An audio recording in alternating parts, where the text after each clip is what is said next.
আপনার পায়ের কাজটা কাঁচা রয়ে গেছে।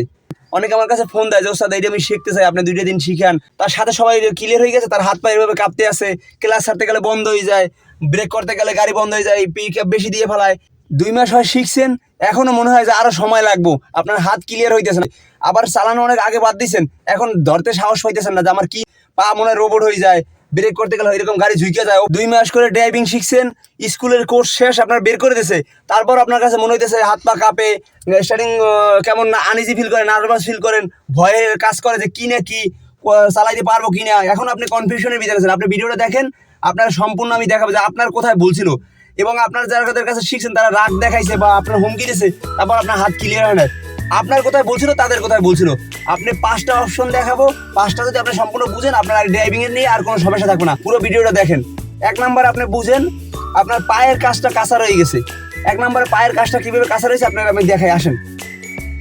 এ বি সি, এই 3টা নাম তো আপনারা জানেন। এতে অ্যাক্সেলেটার, বিতে ব্রেক, সিতে ক্লাস, ঠিক আছে। এখন আপনার সমস্যাটা কি আপনার ধরতে পারে নাকি? আপনার আমি এরকম ছাত্রদের পাও ধরে শিখাই, ঠিক আছে। এই বোঝার জন্য এটা আপনার পা, এই অ্যাক্সেলেটারের উপরে আপনি পা দিলেন, এভাবে আপনার পাটা নিচের দিকে এইভাবে অ্যাডজাস্ট করবেন যে এই পায়ের গোড়ালিটা কোথায় ছিল, ভালো করে বোঝেন। পা এই জায়গায় ঠেকাই নেবেন, কেস পরে করেন আর খালি পায়ে করেন। এই যে এই ব্রেক, এই অ্যাক্সেলেটার, পা এই জায়গায় যদি ঠেকানো থাকে তাহলে আপনার ব্যালেন্স পাবেন। এই যে ব্রেক, এই অ্যাক্সেলেটার, যদি আপনি এই পা এরকম জাগানো থাকে, ব্রেক বেশি হয়ে যাবে, অ্যাক্সেলেটার, কারণ পায়ের ভরটা আপনি রাখতে পারতেছেন না। পা এই ম্যাটের সাথে এভাবে লাগানো থাকবে।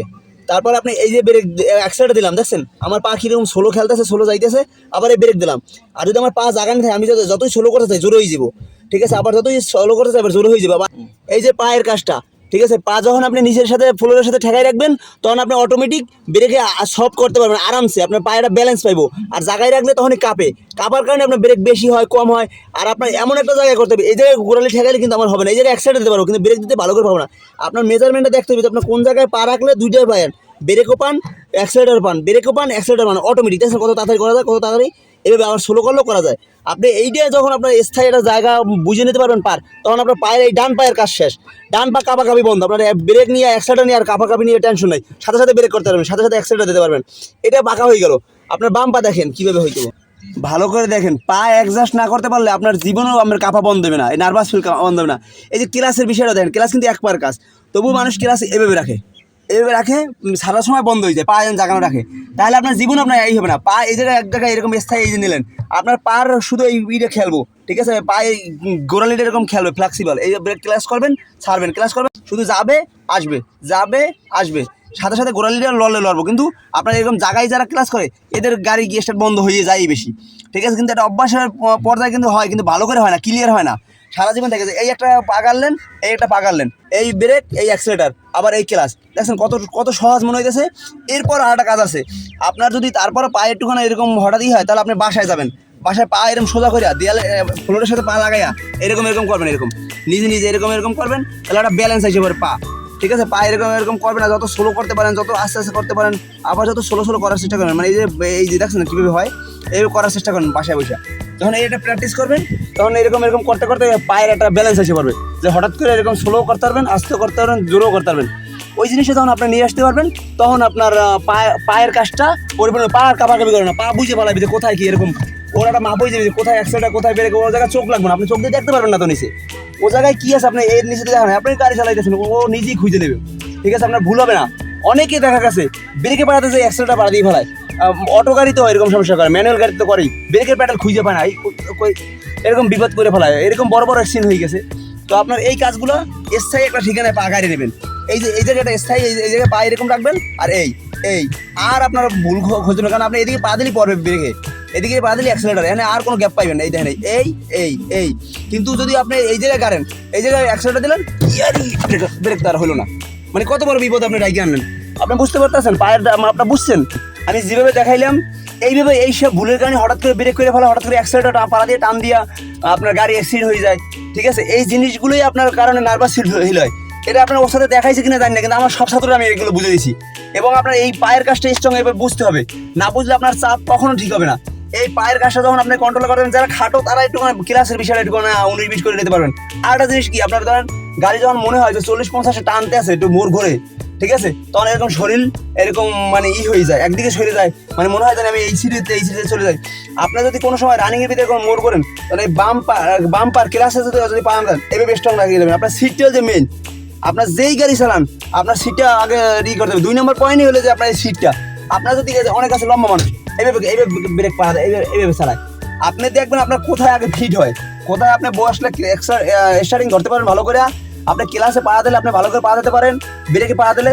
তো আমার যেমন এই দেখেন, আমার জন্য এই জায়গায় যদি সিটটা রাখি আমার পা ঠিক মতন একদম পায়, পা ব্রেক করেও দেখবেন, ব্রেক করলেও সম্পূর্ণ ঠিক আছে।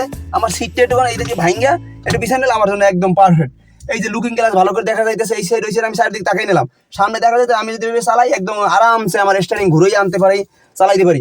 তো এই জিনিসটা, এই দুইটা জিনিস আগে আপনি যে জায়গায় বসছেন ওই জায়গায় ছেড়ে নেবেন। অনেকে আছে আজীবন গাড়ি চালাইছে মানে বেল ছাড়া, সিট বেল ছাড়া। এখন সিট বেল লাগাইলে কারোর সাথে আমার শ্বাস বন্ধ হয়ে যায়, আমি স্টার্টিং কাটতে গেলে আমার সমস্যা হয়, ওই যে অভ্যাস। ঠিক আছে, এই জন্য আপনি এই যে সিট বেল লাগাইলাম, সিট বেল লাগাইয়ে আমার যদি সিট বেল লাগানোর পরে আমার এই জায়গায় কতটুকু গ্যাপ দরকার, এই যে লুজ রাখলাম, এই যে এই করলাম, করার পরে আমার সিটটা কোন জায়গায় আমার আরামে বসে, বসার পর এই যে বসলো, এখন আমার এই যে সিটটা ঠিক করলাম, আমার এই জায়গায় চালাইতে কমফোর্ট ফিল হয়। আমি এই জায়গায় আমি লম্বা, আমার আরো পিছনে নেবো, আরো পিছনে নেবো, আমি শর্ট আবার সামনে না লাগবে, সামনে নেবো, কিন্তু আমি কোনো মতে টানা দিয়া ক্লাস পাড়া দেবো আমার গাড়ি আমার দ্বারা সম্ভব না। আগে বুঝতে হবে আমার হাতের কাজ কি। ওস্তাদ আমি 10-20 তো 30 গাড়ি চালাইছি, আমি 50-60 গেলে মনে হয় এই মনে লাগিয়ে যাবো, অথচ আমার রাস্তা 10 ফিট, আমার গাড়িটা 5 ফিট, তারপর আমার মনে হয় যে আমার রিক্সার সাথে লাগিয়ে দেবো। কেন? আপনার যদি চোখের মাপ না হয় আপনি জীবনও ড্রাইভার হইতে পারবেন না।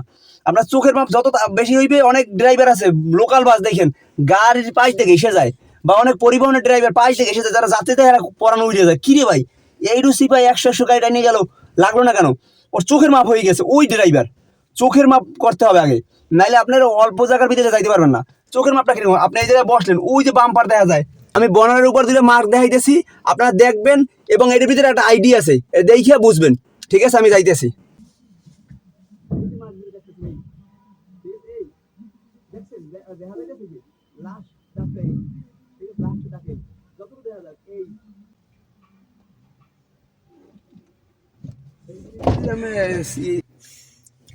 এখন চোখের মাপটা আপনি আইডিয়া করেন, সামনে আমি দেখেন, সামনে ঘুরান, ওই যে দুটো পানির বোতল রাখছি।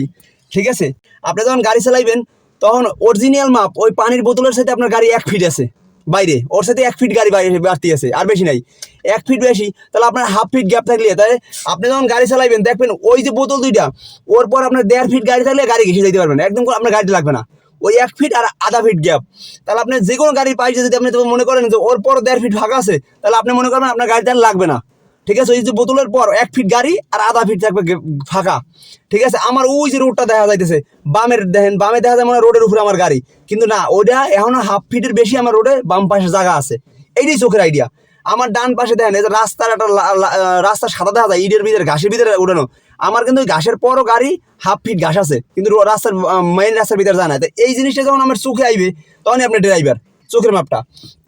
ঠিক আছে, ওই বোতলের আমার 1 ফিট গাড়ি বাইরে আছে, তখন আমি বনাডারের মার্কগুলো দেখবো, বা ওই বাম্পারের কোনা দেখবো, তখন বুঝবো ওর পর আমার হাফ ফিট থাকলেই হইব। 1 ফিট গাড়ি আছে আর হাফ ফিট গ্যাপ, তাহলে আমার হাফ ফিটের ভিতরে আমি চলে যেতে, আমার লুকিং গ্লাস আছে। ঠিক আছে, ও কাইটে কুইটে যাইতে একটা জিরো, আমি আরামসে গাড়ি চলে যেতে পারবেন। আর এর সাথে বেশি থাকলে তো আপনি ফস করে টানতে চলে যাবেন, তখন আপনার দাঁড়ানোর দরকার হবে না, ছোটো যাওয়ার দরকার হবে না। এই চোখের মাপটা যখন আসবে তখনই আপনি ড্রাইভার। আর একটা চোখের মাপ আছে, যেমন আপনি ডাইনে বামে কাটার সময় বেশি কাইটে ফেলায়। এখন আমি চোখের মাপটা দেখাবো, আমি জিরো গাড়িটা আমি কেমনে টান দিই দেখেন। আমি 1 নাম্বার গিয়ে লাগাবো, কীভাবে ভাগ দেবে জিরো গাড়ি, আমি সামনে তাকালাম, স্টারিং ধরলাম, এই 1 নাম্বার গিয়ে লাগালাম, আমি গিয়ার দিকে তাকাইলাম না। ঠিক আছে, এই হলে যে আমি 1 নাম্বার গিয়ার দিয়ে টান দিলাম গাড়ি, আমার স্টারিংয়ে ডানে একটু কাটছে, দেখেন ডানে কাটছি, আমার গাড়ি যতটুকু কাটা দরকার গেছে, আবার এই সোজা করলাম। ঠিক আছে, আবার এই বামে নেওয়া লাগলো, আমি গাড়ি যখন মাঝপথে আসছে, এই যে গাড়ি সোজা করে বললাম, স্টারিং সোজা করে ছাড়ি দিলাম, এই সোজা করে ছাড়ি দিলাম, যা আইসে যাইবো, ও কিলো এভাবে চলবে। ঠিক আছে, এখন যদি আমার সারাদিন ডানে বামে করা লাগে, আমি যদি বামে রাখি কাইটা, তা বামে যাইবো, আবার ডানে কাটতে হইব, আবার বামে, এরকম করলে আপনার সারা জীবনে আপনার স্টারিং লাগাইতে হইব।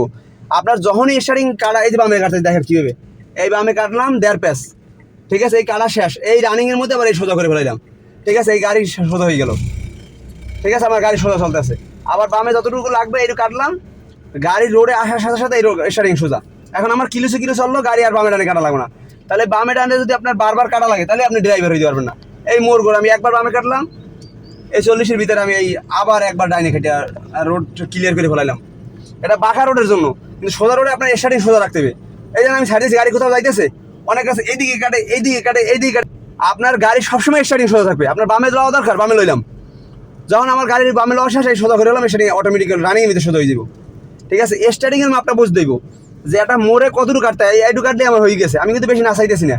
আবার এই স্টার্টিং হালকা একটু বামে মোছর দিলাম, আবার এই বামে মোছর দিয়ে আবার এই যে স্টার্টিং আমি সোজা করে ছাড়ি দিলাম। গাড়ি কিলো সে কিলো চলবে, কোনো সমস্যা নাই। এই জিনিসটি হচ্ছে হাতের মাপ, জানি আমার বেশি না কাটতে হয়। এই যে মোটার ভিতরে আপনার কতটুকু হলে আপনি গাড়ি দিয়ে যাইতে পারবেন। এই 3 নম্বর গিয়ার এটা মোড়টা ঘোরা সম্ভব। এই আমি এখন সোজা যাইতেছি, এতটুকু আগে থাকতে আমার কাটতে হইব, এইটুকু কাটলে হবে। বেশি কাটলে তো আপনার এই জানি আমার রোডেই রইলাম। আবার এই রোড সোজা শেষ, আমার এই গাড়ি সোজা, স্টার্টিং সোজা। আপনাকে চোখের সামনে আমি কি গাড়ি স্টার্টিং ব্যবহার করতেছি, গাড়ি চলতেছে না কিলো সে কিলো। অনেকের এই সমস্যা ঠিক করতে পারে না, শুধু ডাইনি করা লাগে বামে করা লাগে, মানে ঘোরার ভিতরে সারাদিনই ঘোরার ভিতরে এই যে কিলো সে কিলো যাইতেছি। আমার গাড়ি কি সোজা ব্যবহার করা লাগতে পারতেছে? ওই গাড়িটা দেখে আমি সাইড দিতেছি, গাড়িটা চলে দেবো। এই দেখেন আমি এই মোড়টা ঘুরতে আসি, ঠিক আছে। আমার ওই যে সাদা দাগের বাইরে কিন্তু গাড়ি যাইব না। এই যে গাড়ি সাদা দাগের বাইরে এক চুলো যাইব না, কারণ কি আমার আইডিয়া করিয়া, ঠিক আছে। এইরকমভাবে মোড় ঘুরতে হইব আপনার, যে আপনার জানি রোডে কারো মানে কথার কারণ না হন যে আপনি পারেন না, আপনার একটা সমস্যা হয়েছে। এই যে রোডে গাড়ি আছে, মোটর সাইকেল আছে, আমি কি এসে যাইতেছি না, কই আমার চোখের মাপটা হয়তো হয়ে গেছে। আপনার এই আইডিয়াটা করতে হবে যে দেখেন কতটুকু গ্যাপেতে আমি যাইতে পারবো। এই যে ডানে নেবো, আমার স্টার্টিংটা কতটুকু আইডিয়া ঢোকতে, এই যে এখন কাটলে ঠিক আছে। এই যে এইটু এই 1.5 প্যাস কাটলাম, আবার এই 1.5 প্যাসে রানিংয়ের ভিতরে ছাড় যেতে দেবো, ঠিক আছে। গাড়ি সোজা দেখেন রোডের ভিতরে ঢুকে গেছে, স্টার্টিং সোজা হয়ে গেছে। এই জিনিসটি আপনার করতে হবে। এই জিনিসটি যখন আপনার না হইবে, মনে করবেন আপনি রোডে কাটার পরে আপনি দেখা যাচ্ছে ডাইনে লাগিয়ে যেতেছে, তখন আবার বামে কাটতেছেন, তখন আপনার মনে করবেন আপনার আইডিয়া ঠিক হয় নাই। এই আইডিয়াটা আপনার ঘুষিয়ে দেবে। স্টার্টিংয়ের মাপটা গেল।